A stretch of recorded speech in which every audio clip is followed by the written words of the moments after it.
issue. And Shaheda, always a pleasure to talk to you. Thanks very much. You must be very disappointed with what happened today. Indeed, we are outraged, appalled, shocked and terribly disappointed at the outcome of this judgment. This judgment has not only failed the child victims, but it failed their families, and it's an indictment on society where victims continue to be failed. So, Shaheda, the judge mentioned the teddy bear clinic in this judgment as part of perhaps of the things that went wrong. Take us through, when did the teddy bear clinic get involved and the things that you did that you felt were correct and that the judge took exception to? So the teddy bear clinic was called in by the MEC in October last year, on the 13th of October, where we became part of a rapid assessment team and worked collectively with the FCS unit, with the NPA and with other civil society partners to provide therapeutic support to the children, to their families, and also to assist with the forensic assessments. And that was the journey that was begun in October 2017. And the 3 girls that actually testified during the court proceedings had undergone through the forensic assessment process and had also received court preparation to enable them to testify in court. So these are the things that services that you provide all the time to the courts and to prosecutions. So they're saying that in this instance, it sounded as if these children had been coached. And I wonder if the work that you do sometimes can cross a line from preparation to coaching. So I think it's very important to understand. Firstly, I want to emphasize that the judge made an inference on his personal opinion, not his professional opinion, where he should have relied on the expertise of professionals to come in and testify regarding the inconsistencies and the contradictions. And I think that is where the challenge lies, because the judge by no means is a social worker, a psychologist or a psychiatrist to understand the trauma, the gravity and enormity of the experiences the children have faced. And it is normal for children to give bits and pieces, chunks of information and no information, and their stories to actually change during the course of the process. It is a normal response to an abnormal situation.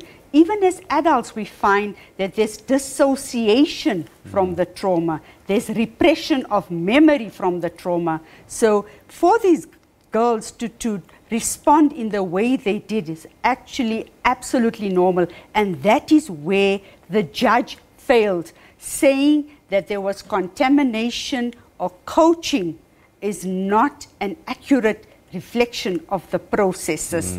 Because with an evaluation, it is to ascertain the reliability and the credibility of the child witness, to ascertain if they can distinguish between a truth and lie, and are they, actually demonstrating in different ways with the use of an application of different methods and techniques the same story. But we also need to understand these are young girls.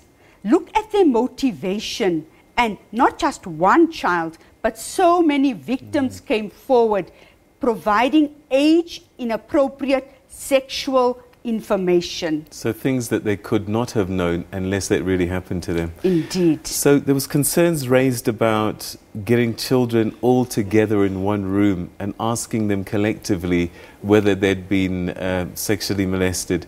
Is that consistent with trying to do a proper process?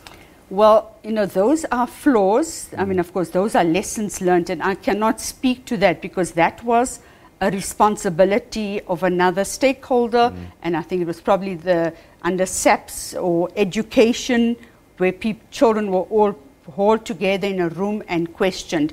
That was not part of our role or responsibility, and that certainly is not apis according or protocol observed. Then we heard testimony that one child said she lied because a friend told her to.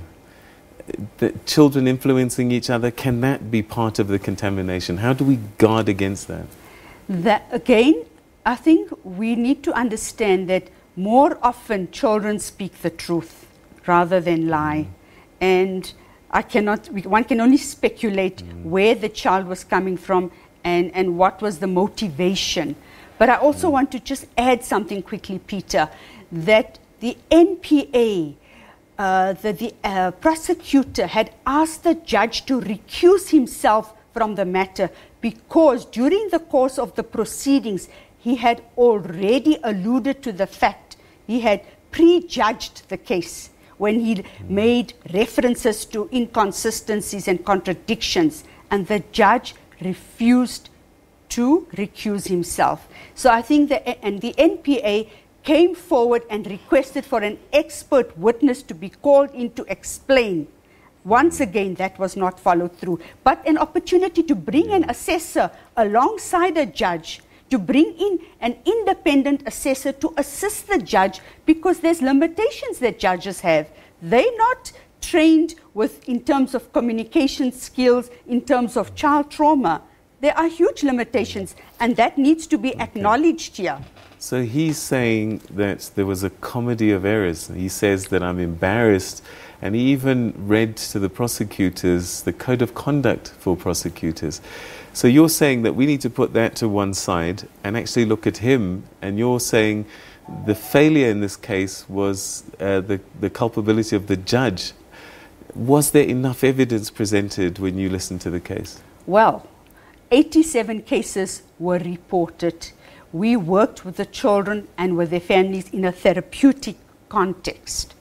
What would preempt a child of 7 or 5 years old to come forward and make allegations of things they have had no knowledge about? I think I just want to rest that matter and bring it forward to the viewers. What would motivate a child to make up stories and confabulate and provide graphic images of what they were subjected to?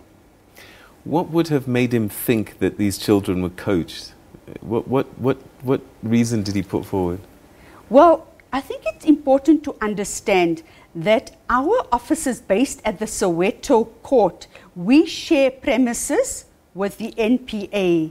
And when certain questions were posed to the children, they mentioned that they had said this at the teddy bear clinic, but it was in consultation with the prosecutor, which was a separate process, independent process, and those things might have influenced his judgment. All right, so you happy that you followed all the steps as professional people that give this kind of assistance throughout?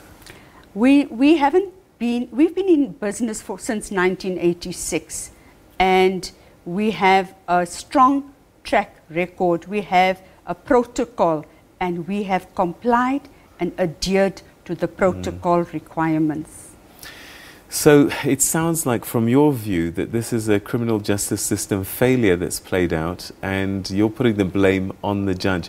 What happens next?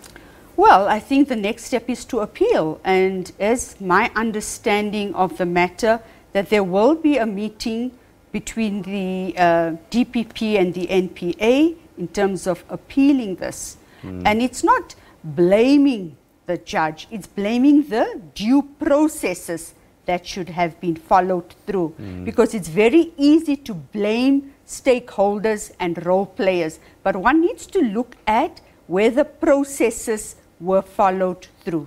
All right, and perhaps finally, how can we help educators? Because that was the place of first instance. They're not professionals. They did the best that they could. And I think in that clip we heard, you know, it's not fair to blame the teachers.